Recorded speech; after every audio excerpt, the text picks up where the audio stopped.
আচ্ছা, আমরা এখানে একটা অঙ্ক নিয়ে চলে এসেছি আজকে।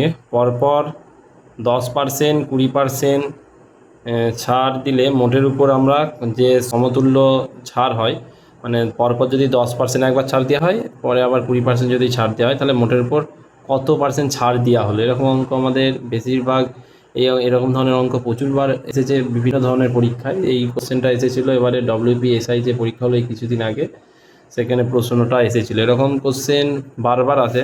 এই কোশ্চেনগুলোকে সহজভাবে করার একটা ট্রিক্স হচ্ছে যে যারা জানে না তারা বলো 10%, 20%, তাহলে তো এর ছাড় হবে 30%। না, এটা 30% কখনোই হবে না। এটা করার নিয়ম হচ্ছে এরকম, আমাদের একটা সূত্র রয়েছে, সেটা জানলেই অঙ্কটা হয়ে যাবে।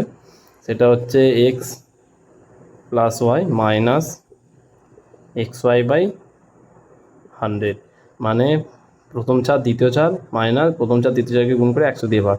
সিম্পল 10 আর 20 করলে কত হয়? 10 20, আমাদের একবারে যদি লিখে দিই 10 20 30 হয়ে যাবে, মাইনাস 10 আর 20 গুণ করলে 200/100, তাহলে কত হবে?